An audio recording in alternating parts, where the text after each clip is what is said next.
नमस्ते बच्चों, आज के इस वीडियो में class 9th Hindi bridge course विद्यार्थी कार्य पुस्तिका के सप्ताह 8 दो बेलों की कथा सारांश रूप का कंप्लीट सॉल्यूशन विद एक्सप्लेनेशन के साथ में आपको इस वीडियो में बताया जाएगा।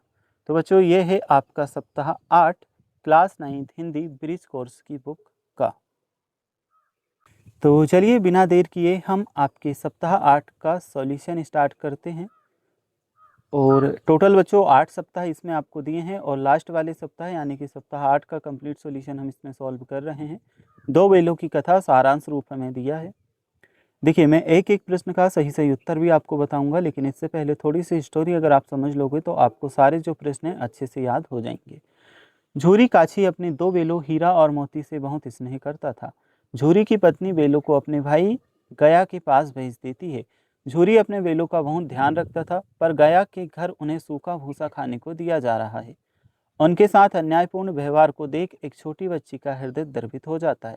वह दोनों को अपने हिस्से की रोटी खिलाती है। अवसर पाकर दोनों गया के घर से भागकर झूरी के पास आ जाते हैं। झूरी की पत्नी उन पर गुस्सा हो जाती है। वह दोबारा उन्हें भाई गया के पास भेजती है। इस बार जब दोनों भागते हैं तो मटर के खेत में घुस जाते हैं और फिर कांजी हाउस में कैद हो जाते हैं। कांजी हाउस में उन्हें खाना नहीं मिलता। वे दीवारों पर सींग मारकर भागने की कोशिश करते हैं, जिससे अन्य जानवर भी भाग जाते हैं, लेकिन हीरा और मोती वहां से नहीं भागते। जब बेलों की नीलामी हो जाती है तब वे अपने नए मालिक के घर जाते समय अपने पुराने मालिक का रास्ता पहचान झूरी के पास पहुंच जाते हैं।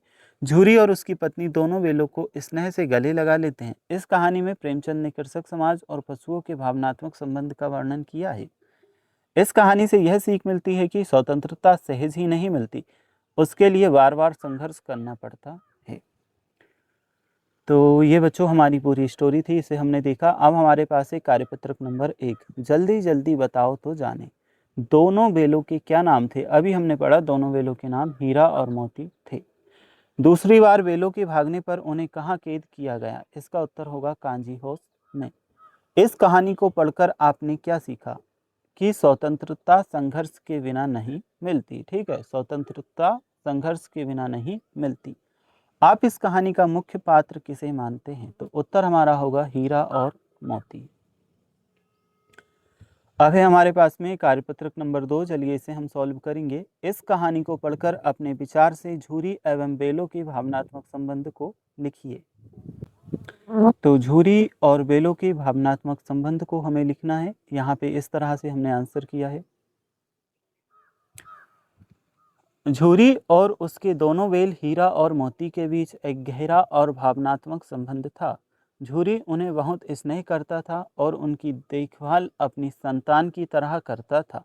बेल भी झूरी को दिल से प्यार करते थे और उसकी एक नज़र में उसकी भावनाओं को समझ जाते थे। यह संबंध अटूट विश्वास और निस्वार्थ प्रेम पर आधारित था। नेक्स्ट है हमारे पास कार्यपत्रक नंबर 3। चलिए इसे हम सॉल्व करेंगे। किस तरह से आपको दिया है यहाँ पे आप देख सकते हो। चित्र देखकर कहानी लिखिए। पहले बच्चों आप यहाँ पे चित्र देखिए, हल्का सा जूम कर देता हूँ। ये चित्र है एक पार्क का दिखाई दे रहा है। कुछ बच्चे खेल रहे हैं, कुछ रस्सी कूद रहे हैं। पास ही में एक छोटा सा हमें पौंड यानी कि तालाब टाइप का भी दिखाई दे रहा है। एक जो है अखबार पढ़ते हुए हमें दिखाई दे रही है। कुत्ते वगैरह भी हैं। तो यहाँ पे हमने जो स्टोरी लिखी है इसके अकॉर्डिंग क्या लिखी है देखिए। एक बहुत सुंदर और धूप वाला दिन था। शहर के एक बड़े पार्क में बहुत सारे लोग आए थे। कुछ बच्चे झूला झूल रहे थे तो कुछ रस्सी कूद रहे थे। एक छोटी लड़की किताब पढ़ रही थी। झील में दो हंस तैर रहे थे और उनके पास एक युगल आराम कर रहा था। एक कुत्ता तितलियों का पीछा कर रहा था। रास्ते पर बच्चे इनलाइन स्केटिंग कर रहे थे। सभी लोग बहुत खुश और शांत लग रहे थे। तो ये हमने लिखा पिक्चर के अकॉर्डिंग चीज़ें। ठीक है, अब हम चलते हैं बच्चों इसके आगे जो हमें प्रश्न दिया है इसकी तरफ। तो यहाँ पे कार्यपत्रक नंबर 4 आपका आ जाता है। बच्चों अगर अभी तक आपने वीडियो को लाइक नहीं किया या चैनल को सब्सक्राइब नहीं किया है तो ज़रूर से कर लेना, क्योंकि कंप्लीट सॉल्यूशन आपको इसी चैनल पे बताया जाता है। कार्यपत्रक नंबर 4 में हमें दिया है नीचे दिए गए शब्दों का प्रयोग करते हुए कहानी लिखिए और अपनी कक्षा में सशर सुनाइए। कुछ शब्द बच्चों हमें यहाँ पे दिए हैं, जैसे कि महान, सैनिक, पानी, देश, भोजन, शान, संकट, सुरक्षा, भविष्य आदि। एक महान सैनिक देश की सीमा पर खड़ा था। रेगिस्तान में पानी और भोजन की कमी के बावजूद वह देश की शान और सुरक्षा के लिए तत्पर था। जब एक बड़ा संकट आया तो उसने अपनी वीरता से देश के भविष्य को सुरक्षित किया। ये हमने लिखा है। इस तरह से पैराग्राफ आपको लिखना है, इन शब्दों की मदद से ये वाला आप करोगे। तो चलिए, ये हमारा होता है कंप्लीट। अब हम देख लेते हैं इसके बाद जो हमें दिया है कविता लेखन। बच्चों, कविता में अर्थ और भाव के अनुसार शब्दों का चयन करना चाहिए। कविता के अंत में अगर तुकांत शब्द आते हैं तो अच्छी कविता बन सकती है।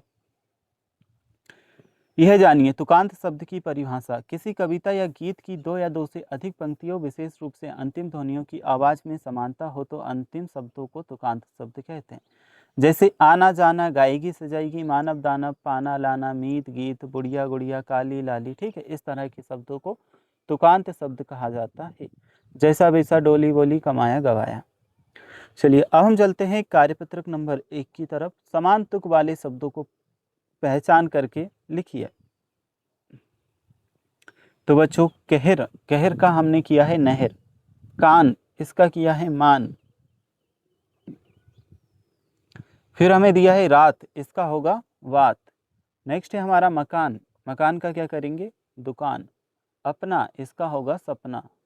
नेक्स्ट है साथ, साथ का बच्चों होगा हाथ।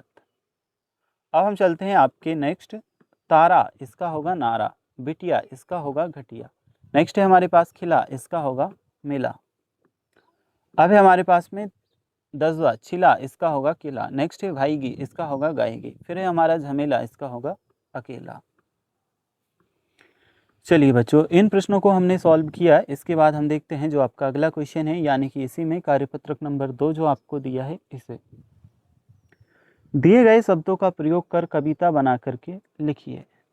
अब इन शब्दों का प्रयोग करके हमें कविता बना करके लिखने हैं। पहले हम शब्द देखेंगे, फिर कविता देखेंगे। तो ये हमारे पास शब्द हैं क्यारी, फूलों न्यारी, खुशबू प्यारी, तितली वाली, आसमान, प्रकृति, सूरज। तो इससे हमने कुछ इस तरह से कविता बनाई है, आपको बताता हूँ। फूलों की न्यारी क्यारी है, ठीक है, फूलों की न्यारी क्यारी है, खुशबू उसकी बहुत प्यारी है, आसमान में सूरज चमक रहा है, प्रकृति का रंग निखर रहा है, रंग बिरंगी तितली वाली हर और है खुशहाली। तो ये आपका होता है कंप्लीट। अब हम देखते हैं जो आपका अगला क्वेश्चन है, कार्यपत्रक नंबर 3। इसे दिए गए चित्र के आधार पर अपने शब्दों में कविता बना करके लिखिए। माँ की गोद में छोटा बच्चा कितना भोला कितना सच्चा। इस तरह से बच्चों हम कविता लिख रहे हैं। ये चित्र आपको दिया है, यहाँ से आप कविता देखोगे। माँ की गोद में छोटा बच्चा कितना भोला कितना सच्चा, माँ के प्यार का कोई अंत नहीं, यह रिश्ता है सबसे उम्दा, यही बच्चे की मुस्कान पर माँ है फिदा, प्यार भरा यह दृश्य है सबसे न्यारा। तो यह हमने लिखा, और जो आपकी बुक है यहाँ पे कंप्लीट हो जाती है। सप्ताह 8 का कंप्लीट सॉल्यूशन हम यहाँ से देख चुके हैं। बच्चों, अगर अभी तक आपने वीडियो को लाइक, चैनल को सब्सक्राइब नहीं किया तो कर लेना, और प्लेलिस्ट में आपको हमारे सारे वीडियोस के लिंक मिल जाएंगे, वहाँ जा कर के आप सारे वीडियोस को देख सकते हैं।